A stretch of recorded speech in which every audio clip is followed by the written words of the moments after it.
आज इस वीडियो में हम बात करने वाले हैं the art of story telling के बारे में। जी हाँ, कहानियां सुना के आप क्लाइंट को क्लोज कर सकते हो। सुनने में थोड़ा अजीब लगता है, राइट? लेकिन अगर आपने the art of story telling को मास्टर कर लिया ना, तो आप किसी भी क्लाइंट को क्लोज कर सकते हो। You know that. और वो क्यों पता है? क्योंकि इंसान कहानियों से जुड़ता है, फैक्ट्स और फिगर्स से नहीं। फैक्ट्स और फिगर्स एक्चुअली आपकी बात को प्रूव करने में हेल्प करते हैं, लेकिन जो इमोशनल कनेक्ट बैठता है ना, वो सिर्फ कहानी से बैठता है। एक इफेक्टिव कहानी जो होती है ना, वो इमोशंस को ट्रिगर करती है ना? और इमोशंस ही बाइंग डिसीजंस पैदा करते हैं, इजंट इट? और इसीलिए आज हमारे क्लाइंट्स को प्रोडक्ट्स नहीं चाहिए, लेकिन प्रोडक्ट्स के साथ जुड़ी हुई कहानी चाहिए और उससे जुड़ा हुआ सोल्यूशन चाहिए, इजंट इट? ध्यान से सुनिए मैं क्या बोल रहा हूँ।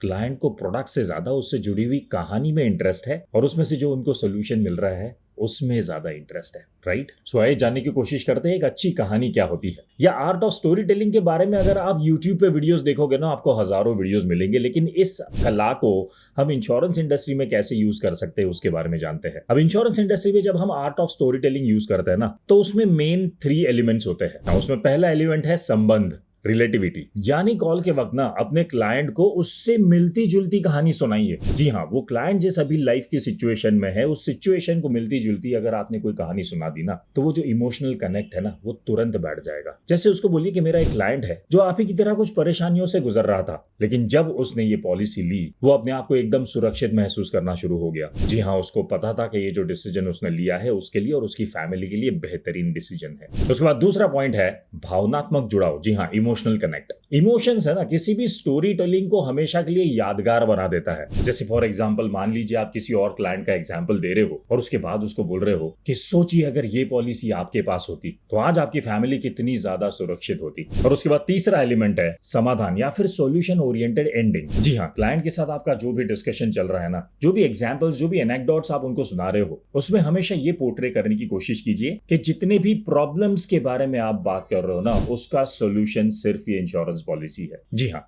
इन 3 एलिमेंट्स को अगर आपने अपनी स्टोरी टेलिंग में ऐड कर दिया ना, फिर देखिए कितना जल्दी क्लाइंट क्लोज होता है। इंश्योरेंस में स्टोरी टेलिंग किस तरह से करना है, उसके 5 ऐसे अलग अलग तरीके मैं आपके साथ शेयर करने वाला हूं, जिसका आई एम श्योर आपको बहुत ज्यादा फायदा होने वाला है। जिसमें पहला है कहानी को परिणाम से शुरू करें, यानी रिवर्स स्टोरी टेलिंग। रिजल्ट के बारे में पहले बात करनी है और उसके बाद उसको बोलना है कि ये अच्छा सिचुएशन उसने किस तरह से अचीव किया। जैसे फॉर एग्जाम्पल मेरा एक क्लाइंट है, उसके बच्चे आज बहुत अच्छी कॉलेज में पढ़ रहे हैं, उसका एक बच्चा यूएस में पढ़ रहा है, दूसरा बच्चा फ्रांस में पढ़ रहा है, उसकी वाइफ शॉपोहॉलिक है, हर महीने कुछ ना कुछ अच्छे कपड़े, अच्छी साड़ियां खरीदते रहती है, अच्छे अच्छे गैजेट्स खरीदती रहती है, और वो खुद जो है ना, उसको ट्रैवल करना बहुत ज्यादा अच्छा लगता है। उनके हर वेकेशन किसी ना किसी अलग कंट्रीज में होते हैं। एंड बिलीव मी, ये जो परिवार है ना, एकदम साधारण फाइनेंशियल कंडीशन से आया है, लेकिन इनकी इतनी अच्छी बढ़िया जो लाइफस्टाइल है वो तब शुरू हुई जब उन्होंने 5 साल पहले या 10 साल पहले इस प्लान में इन्वेस्ट करना शुरू कर दिया। समझ रहे हो आप? रिवर्स स्टोरी टेलिंग इसको बोलते हैं। आपने ये जो स्टाइल है ना, ये ज्यादातर नेटफ्लिक्स पे देखा होगा। नेटफ्लिक्स पे देखिए आप, कोई भी नई वेब सीरीज जब शुरू होती है ना, तो पहले दिखाते हैं कि हीरो किसी मुसीबत में है, उसके पीछे गुंडे भाग रहे हैं, वो गुंडों का बहुत ही बेहतरीन बहादुरी से सामना कर रहा है, हर तरफ गोलियां चल रही है वगैरह वगैरह, राइट? लेकिन एक मोमेंट पे आके ऐसा लग जाता है कि अब हीरो मरने वाला है, और अचानक स्क्रीन ब्लैकआउट हो जाती है और वहां पर लिखा होता है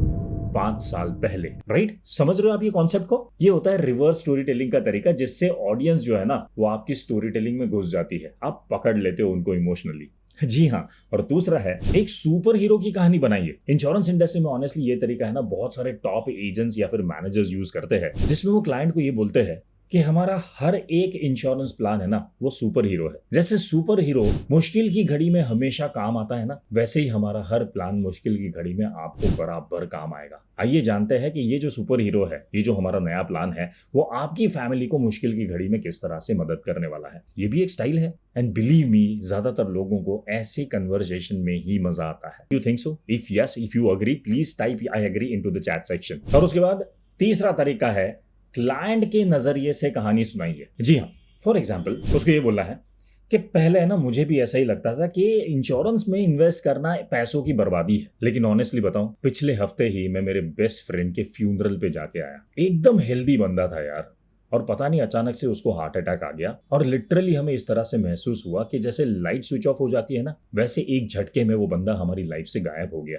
जब मैं उसके घर पे गया और उसके परिवार को रोते बिलखते हुए देखा ना, तब मुझे एहसास हुआ कि किसी भी फैमिली में से किसी भी बंदे का ना होना ये तो दर्दनाक होता ही होता है, लेकिन उससे ज्यादा दर्दनाक ये होता है कि अगर वो फैमिली में वो जो बंदा जो आज नहीं है, वो अकेला बंदा था जो कमाने वाला है। लिटरली मैं बताऊं, उसकी फैमिली सड़क पे आ जाती है। फिर से उसी लाइफस्टाइल में आने के लिए उस फैमिली को सालों निकल जाते हैं। एंड बॉस, तब से मैंने डिसाइड कर लिया कि कुछ भी हो जाए, मेरे पास एडेक्वेट लाइफ इंश्योरेंस होना जरूरी है।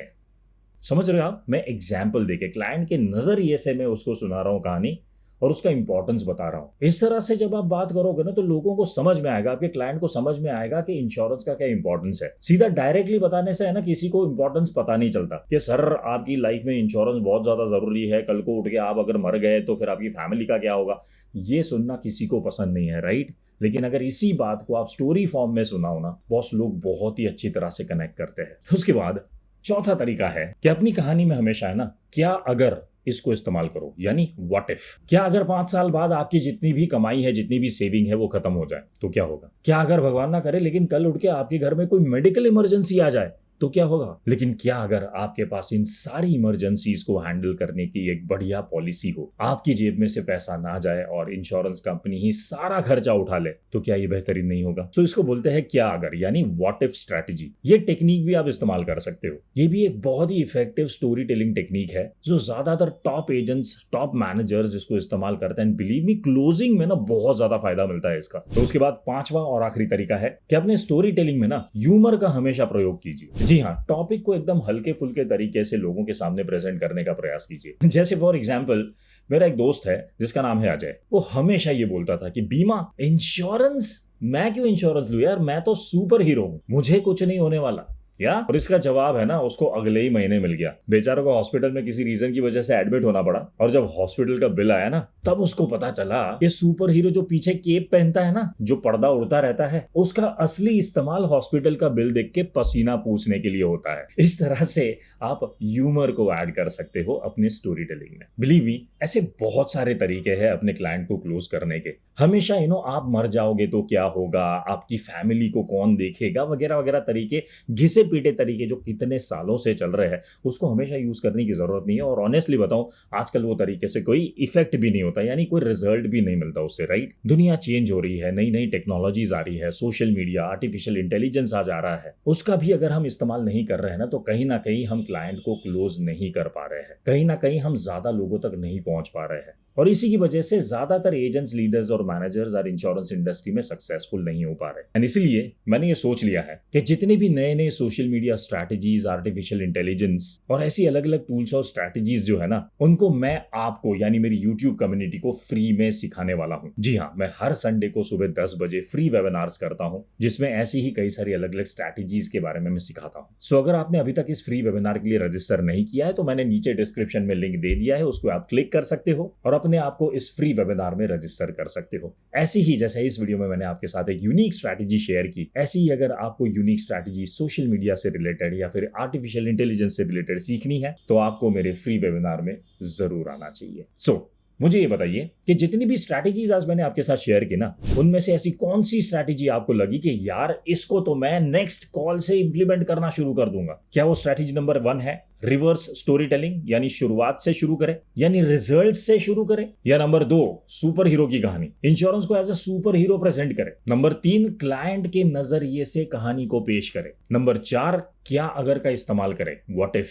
या नंबर 5 कहानी में हमेशा ह्यूमर को ऐड करें? इनमें से जो स्ट्रैटेजी आपको लगती है यार फैंटास्टिक है, इसको तो मैं यूज करने ही करने वाला हूं, उसके बारे में मुझे नीचे प्लीज कमेंट में लिख के बताइए। आप सिर्फ नंबर लिखोगे ना तो भी चलेगा। और आपको पता है, ऐसी एक अमेजिंग स्ट्रैटेजी है इनफैक्ट, जिसका नाम है FOMO, fear of missing out, जो भी आजकल इंश्योरेंस इंडस्ट्री में बहुत ही ज्यादा सक्सेसफुल एजेंट्स, लीडर्स और मैनेजर्स इस्तेमाल कर रहे हैं। उसके बारे में जानना है, सच में जानना है, तो टेंशन मत लीजिए, उसके बारे में ऑलरेडी मैंने एक वीडियो अपलोड किया हुआ है, जिसका लिंक मैंने आपके साथ यहाँ पर शेयर कर दिया है, इसको क्लिक करके इस वीडियो को आप जरूर देखिएगा। और ऐसी एक बेहतरीन और वीडियो का लिंक भी मैंने आपके साथ यहाँ पर शेयर कर दिया है, उसको क्लिक करके भी आप जरूर देखिएगा। और ये वीडियो अगर आपको अच्छा लगा है तो इसको लाइक और शेयर करना मत भूलना, और चैनल के सपोर्ट के लिए इसको सब्सक्राइब करना भी मत भूलना। और हाँ, वो बेल आइकन जो है ना उसको प्रेस करना बहुत ज्यादा जरूरी है। Thank you so much for watching. मिलते हैं अगले वीडियो में।